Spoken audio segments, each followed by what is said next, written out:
I'd spent the last decade learning how to live with ghosts, ones made not of tragedy but of lies. Lies that cost me my career, my reputation, my marriage, and nearly my sanity. A decade ago, I was framed for a corporate conspiracy I tried to expose. A whistleblower turned into the villain of a story written by people with far more money, influence, and cruelty than I ever imagined existed. They burned my life to the ground, and they did it with elegant signatures and smiling interviews. I rebuilt myself in silence. New identity, new home, new life. But the one thing that never changed, never could, was my daughter, Chloe. She'd stood by me even when the world abandoned me. She was 19 when it happened, young enough to be frightened but old enough to refuse to let go of the father she knew. Now she was 29, living alone in a quiet suburb outside Denver, working in a community clinic she loved. She visited every week. She called every day, until she didn't.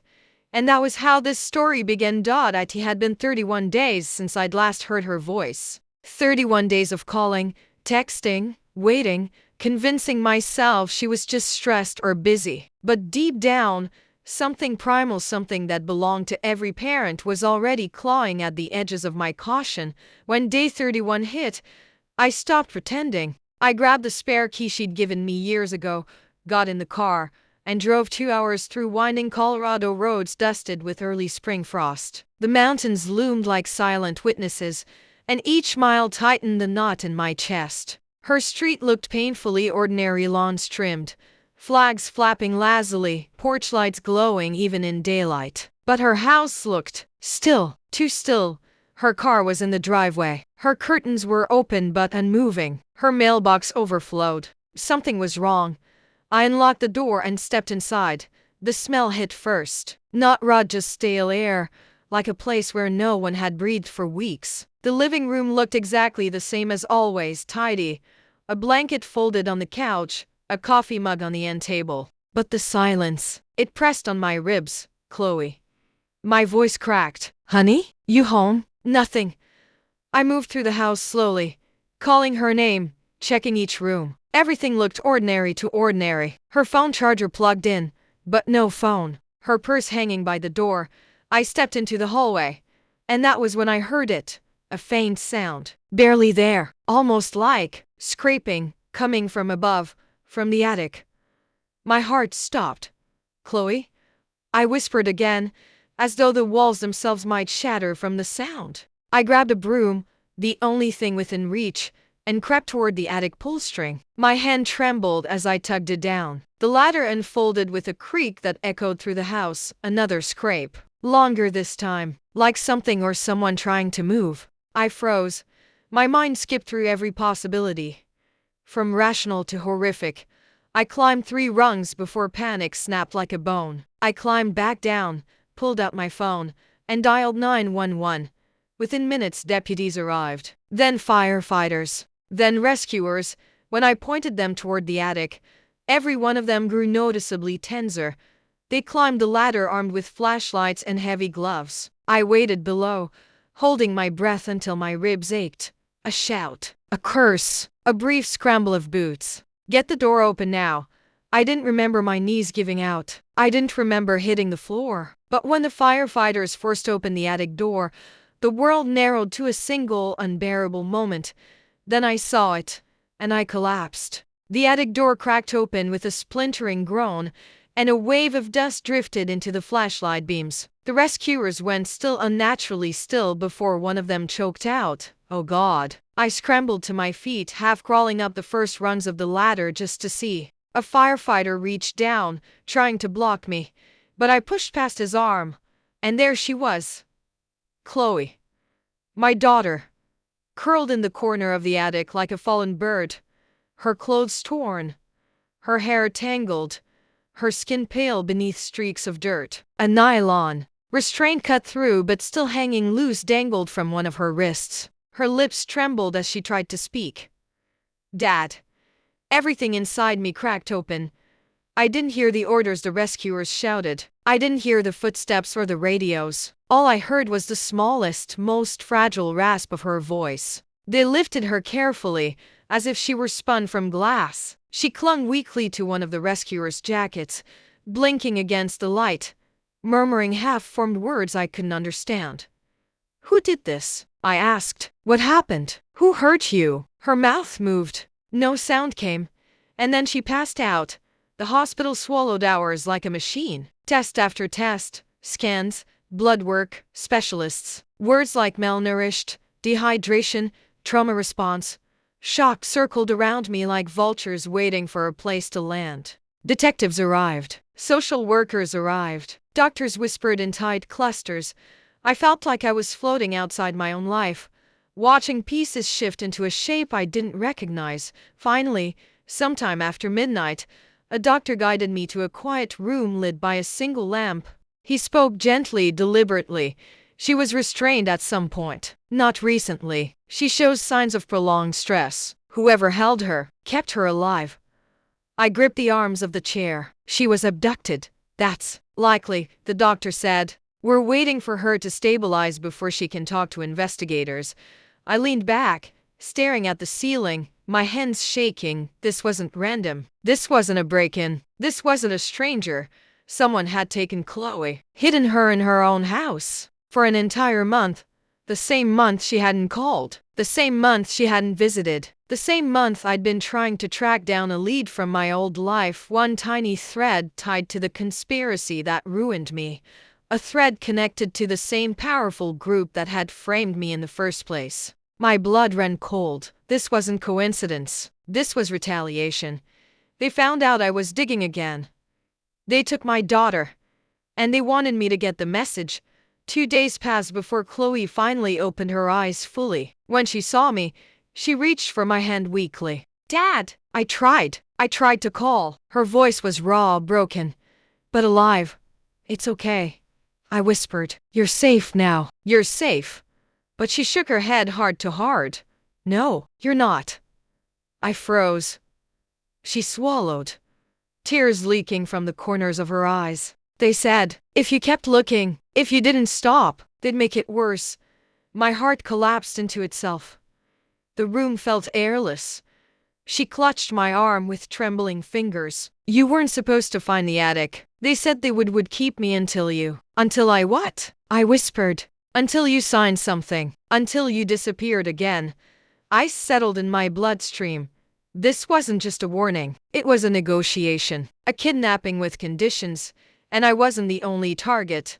They had twisted my daughter's life into the next chapter of my punishment. I stared out the window at the Denver skyline glowing against the dark. My reflection stared back, older, harder, rebuilt from fire and loss. If they wanted a negotiation, they had already lost, because they didn't understand one thing about me.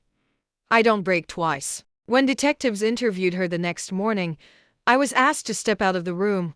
I paced the hospital hallway, my mind racing with the pieces of my past I'd tried to bury. The corporation, the whistleblowing scandal, the men who turned my evidence into a frame job, the judge who suddenly recused himself without explanation, the anonymous donor who paid off half the media outlets smearing my name. I'd spent 10 years learning who they were, but I'd never known how far they'd go. "Mr. Hale?" I turned. A woman stood at the end of the hallway, late 30s, sharp-eyed, wearing a simple blazer and jeans. She wasn't a detective, not a doctor either, but something about her presence made the air shift. "I'm Mara Quinn," she said, stepping closer. "I'm a consultant with the special unit assigned to your daughter's case." Her voice was calm but threaded with urgency. "Consultant?" I echoed. "What does that mean?" "It means I specialize in crimes involving coercion and organized manipulation. And your daughter's case isn't isolated." A warning crawled down my spine. "What do you know?" She studied me for a long moment, as if weighing something. "Let's talk outside." The hospital courtyard was quiet, lit by dim lamps and cold spring air. She folded her arms and exhaled. "I know who you are," she said softly, "or who you were." My pulse stopped. "You rebuilt your life well," she continued. "New identity, new records, new employment. Someone with your skill set had too. But when your name resurfaced in an encryption thread 6 months ago, it triggered attention." My chest tightened. "Whose attention?" Mine, she said, because the same network that destroyed your career has been linked to at least 4 disappearances in Colorado, 2 in Utah, and a buried case in California. I stared at her, trying to read the truth in her face. And you're telling me this because you're not wrong, she said. Your daughter was taken as leverage. They know you've been digging again, and they won't stop here. Wind pushed through the courtyard, making the trees shiver. She stepped closer. Listen to me carefully. You're smart, resourceful, and patient. You rebuilt a life after being buried alive. But the people who did this to your daughter, they are still powerful, still protected, and they don't make mistakes. For a moment, neither of us spoke. Then she said something I didn't expect. I want to help you bring them down. My breath faltered. Why? I asked. No one sticks their neck out for me. Not anymore.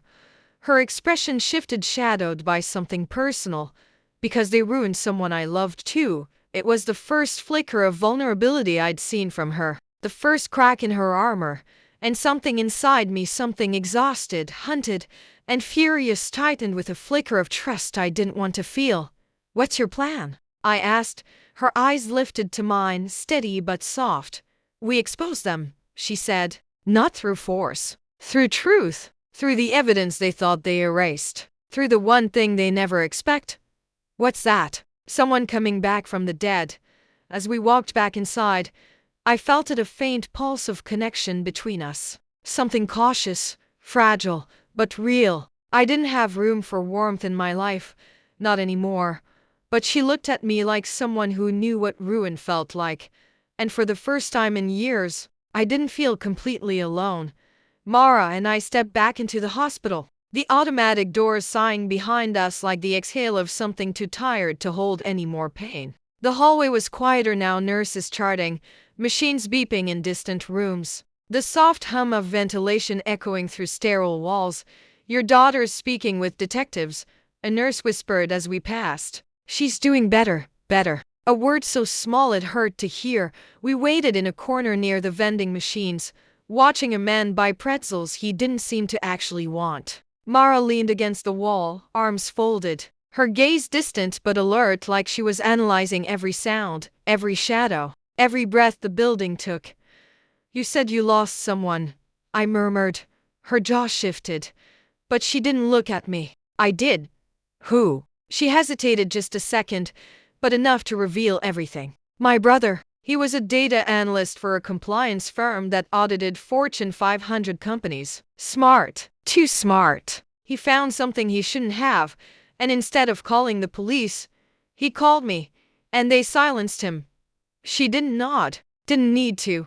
We never found his body, she added quietly. But I've spent the last 6 years learning exactly who took him. Same network that targeted you. Same board members. Same offshore accounts. Same legal shell companies stacked like Russian dolls. A long breath escaped her. Their reach is deeper than people realize. They don't disappear problems, they repurpose them. They turn people against themselves. Make them doubt their own memories. Their own worth. I felt a sting of recognition, an old wound reopening. What did they gain from ruining me? I asked, not really expecting an answer, but she gave one anyway. Your report threatened a merger that would have doubled their international foothold. Billions in projections. They needed a scapegoat. Someone smart enough to understand the fraud but disposable enough to destroy without public backlash. Disposable. That one word burned hotter than the rest. And they chose me.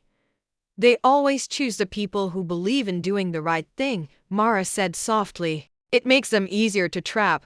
Before I could respond, a detective approached, his expression taut. Mr. Hale? She's asking for you.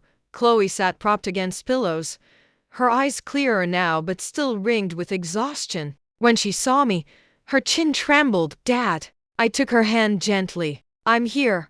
Mara stayed near the door.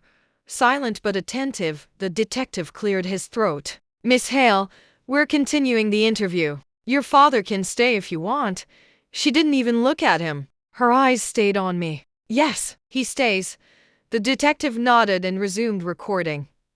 Chloe, he said, you told us earlier there were at least 2 voices in the attic. She nodded carefully. A man and a woman. They only talked when they thought I was asleep. They kept saying the same thing: he needs to stop digging. He needs to disappear.